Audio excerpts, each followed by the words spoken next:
Kale, ampuliriza mukwano gwange wasuzeeyo otya? Weebale gy'okedde okubeera ng'okazana najjo. Twebaza Katonda nti okyali mulamu era enkuyege zikyakubira enduulu. Ampuliriza olutalo ssematalo wakati wa Generaali Muhoozi ne Major General Kainda Otafiire. Jjukira ono ye Interior Minister gwe tulinawo essaawa zino. Mwandiraba omusaayi essaawa yonna nga guyiika. Nze AK Master ku lutimbe gaggadde olwa AK TV kw'omanyira ensonga zo zonna okwetoolola eggwanga n'ebweru w'eggwanga Uganda. Yes, njagala okukwagaliza omwaka omupya sinzagana kubeera nga ngukwagaliza mukwano gwange nentumirako n'abaana mwenna buli yava mu ggwanga Uganda n'atolontoka n'agenda mu nsi yonna gye walaga. Munnange ekyokola ky'amaanyi nnyo kasita obeera nga agenda kunoonya kigulira magala eddiba. Obwegugungo n'obunkenke munnange mu NRM tebugenda kubeera nga bukoma. Mujja kugamba lwaki ndeese vidiyo eno wano, tulina okubeera nga tugiyigirako era tumanye ddala obwegugungo buno n'entalo zino eziri mu NRM zirina kye ziyamba ffe aba opposition oba tezirina kye zituyamba. Yes, y'ensonga lwaki nsazeewo ne ngamba kankole ku mutwe guno kubanga embeera ekutte wansi ne waggulu eya General Kainda Otafiire. Ffenna ojjukira omukulu amanyiddwa nga Joel Ssenyonyi nono Honorable Wali Nakawa era nga ye mwogezi w'ekibiina kya National Unity Platform yavaayo n'agamba nti entalo eza Generaali Muhoozi ne Mwami Museveni ezo nteeketeeke era tewali kyogerwa General Muhoozi nga Mwami Museveni si yakisazeewo. N'agamba obwo buzannyo era ayagala okutegeeza aba opposition bonna bakimanye nti buli buzannyo. Naye kaakati twali tukyali awo, waliwo statement Muhoozi gye yakola. General Muhoozi yakola statement n'agamba nti teri muntu azizza mabega ba ggwanga lino nga NRM. Taliiwo azizza ggwanga lino mabega nga NRM. Naye ekisinga okwewuunyisa mu bintu bino byonna, chairman wa NRM ye taata wa General Muhoozi tavangayo kusazaamu statement eyo General Muhoozi gye yayogera. Mwami Museveni tavangayo yadde ogikoonako nti oba Mwami Muhoozi kyayogedde kiri bwe kiti ne bwe kiti oba alimba oba situjja mmukkiriza oba tujja mmugolola ettumba inno. Wabula General Kainda Otafiire, Major General Kainda Otafiire bwe yabuuzibwa ku nsonga eyo nti ddala Mwami Muhoozi yagamba mmwe abakadde mwe mulemesezza NRM okubeera ng'ebaako ne kyekola era mwe musaana muveewo waddewo generation ey'abavubuka. General Kainda Otafiire oba Major General Kainda Otafiire yavaayo n'amwanukula n'agamba nti General Muhoozi mu kwogera kwe afunyeemu kuba kati Generaali mulamba. So statement eyo bwe nagiwuliriza ne ndaba nga nnene. Kibanga ekitegeeza nti talina kyakoze wabula buli lwayogera nga bamutikkira amayinja amalala. So olutalo ne lubeerawo era General Muhoozi bwe yafuna ebigambo bino n'agamba agenda kusomesa Major General Kainda Otafiire essomo. Jjukira emabega kaawo yagamba ayagala kusinkana Dr. Besigye ku nsonga ezo ez'okubeera nga bakyusa obuyinza amwene ku magezi. Era wano Dr. Kanokiza Besigye yavaayo n'amuwagira n'agamba nti yes, Muhoozi kyayogera kituufu, NRM ezizza eggwanga emabega. Naye teyategeeza nti Muhoozi alina okubeera pulezidenti okulibbulula. Yagamba mu statement nti kituufu NRM n'abafuzi abeesibye mu buyinza be bazizza Uganda emabega. Naye teyagamba nti ate Muhoozi yalina okubeera pulezidenti. Era ono Muhoozi yavaayo n'agamba nti ajja kukwata Dr. Kanokiza Besigye amusindikire Major General Otafiire bafaafaagane kubanga be bali mu age bracket y'emu.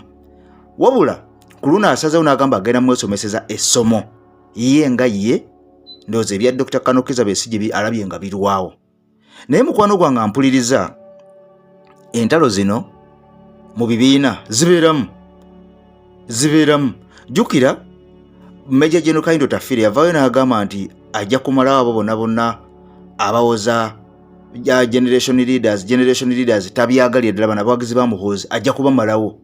Kale kino kyakuwulako waya General Muhoozi n'avaayo n'agamba ajja kusomesa General Kainda Otafiire Major General Kind Otafiire essomo olw'okuba ayogera ku buwagizi be. Jjukira ono yavaayo n'atweetinga n'agamba nti abo bonna abatuvuma bwe tunaatuuka mu buyinza bajja kututegeera ffe baani. Ebyo byayogerwa General Muhoozi Kainerugaba. Bwe tunaatuuka mu buyinza bano bonna abatuvuma bannamawulire bajja kukigwako. Jjukira waliwo ekibinja mu NRM mwennyini ekikkiririza mu Muhoozi, waliwo n'ekibinja ekikkiririza mu kitaawe Mwami Museveni nga bagamba nti muzeeyi tova ku main. Era Major General Kind Otafiire yavaayo n'akyogera lunye mu public n'agamba nti ye tava ku General Museveni kubanga yategeera eggwanga. Jjukira emabegako waliwo ekigambo ekyafuluma. Museveni yagamba nti yalina vision mu Uganda. Ndowooza tewali mulala alina vision kubanga ye yagamba yalina vision yokka ey'okutwala eggwanga lino mu maaso. Kaakati ate waliwo abagamba nti Muhoozi project yalina okubeera ng'akwata mu kintu.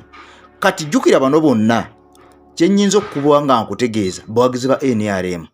Tewali muwagizi mulala yenna asobola kuva mu opposition ne yegatta ku Muhoozi oba ku General Muhoozi. Ekyo tebakulimba.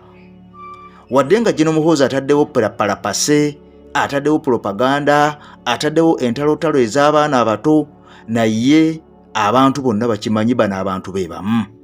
Weewaawo nga General Muhoozi ne Major General Kind Otafiire basobola okubeera nga bo tebakkaanya. Jjukira nti omuntu bw'avaayo n'agamba nti Uganda yeetaaga nkyukakyuka, twetaaga ba generation leaders, n'ogamba nti Major General Kind Otafiire baava dda ku mulembe, ate omu General Muhoozi n'avaayo n'agamba nti akkiririza mu kitaawe.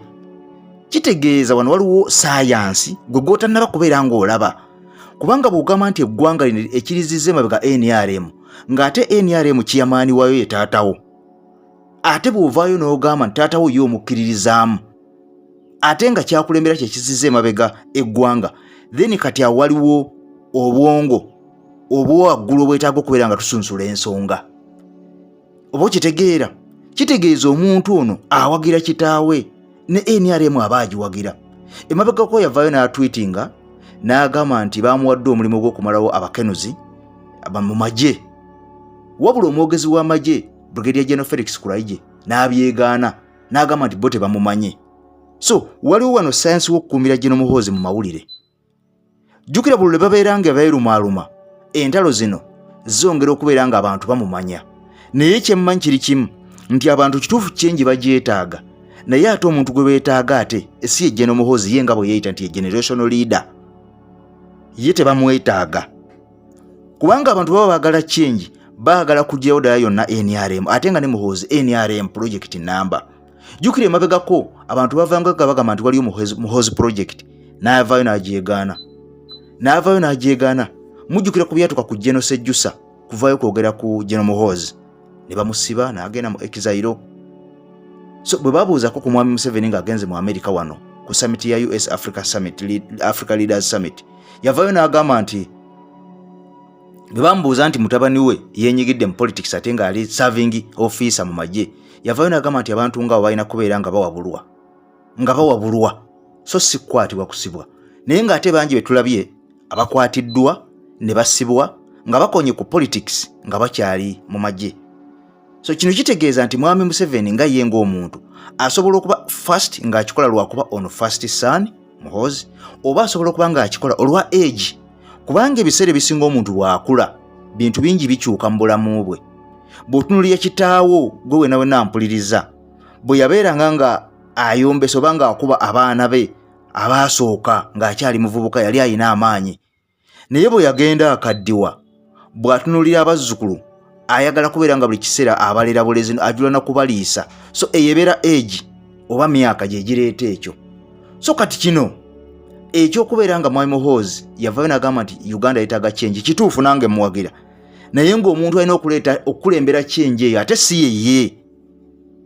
Twetaaga President Robert Kyagulanyi Ssentamu kubanga yategeera change eno, yategeera generation eno, si Muhoozi. Kubanga Muhoozi akulidde mu State House tamanyi bulumi bwa munaku ali wansi, tamanyi muntu wa wansi bw'asibira ku kikomando. Olaba yavaayo n'agamba n'ogamba nti abaleeta kimanyi nti Bannayuganda bagenda ebweru mu mawanga g'Abawarabu okubeera nga bakuba ekyeyo, okubeera nga babonyaabonyezibwa eyo. okubeera nga batuntuzibwa. Era n'avaayo n'abuuza nti emirimu gye bagenda okukola eri wano tegiriiwo. Kitegeeza ku gurawundi taliiko. Eno wansi ku muntu wa wansi taliiyo. So ebigendererwa by'omuntu wa wansi, obulumi bw'omuntu wa wansi, amaziga g'omuntu wa wansi, okusafaringa kw'omuntu wa wansi, General Muhoozi takumanyi.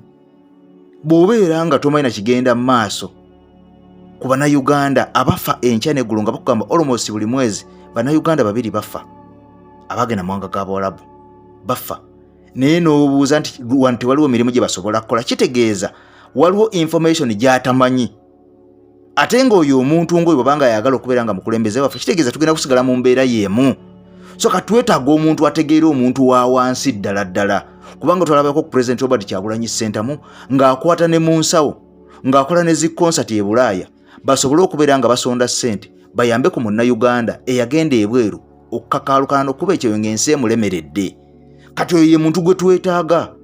Yes, Mwami Muhoozi change tuyeetaaga, naye twetaaga otuyambeko buyambi okubeera ng'omotivating abavubuka n'okubeera ng'obunya enjiri ya President Robert Kyagulanyi Ssentamu, kubanga yamanyi ebiruma munnayuganda ebituufu so si ggwe. So entalo ezo weeziri mu NRM nkakasaza ddala wakati wa General Muhoozi ne Major General Kainda Otafiire, onono nga Interior Minister. Olutalo we luli olwa ddala, naye luno olutalo oluliwo nti NRM yezizza Uganda emabega, olwo si lutalo. Kubanga bw'ogamba nti yezizza Uganda emabega NRM ng'ate ogamba wagira taatawo ate nga ekyamaani waayo, kitegeeza awaliwo sayansi. Jjukira nti ono avuddeyo ayogera ebigambo bingi, ayo alumbye ku Kenya awo, ayogedde ku abarebels aba M23, naye wonna nga Mwami Museveni tavangayo kubeera ng'akola statement eri strong ku nsonga eyo. Kale n'olw'ensonga eyo, olwo olutalo luliwo wakati wa Major General Kainda Otafiire ne Mwami Muhoozi. Naye tuluyigamu ki? Kyoba oteeka mu comment awo nkirabe nkitegeere gwe kyoyigamu ddala lutuufu oba palapase baagala tusika eriyo. Nze Eke Mansa ku lutimbe gaggadde olwa Eke TV n'obwombeefu nkusaba video eno gimpera ekigalo, ate bw'obanga oli mpya subscribinga okone ne kade video zetuteekayo zibeere nga tezikusuba mukwano gwange. Weebale nnyo bali ddala. I sign out for now. Tukwatagane mu mwaka addako. Bye bye.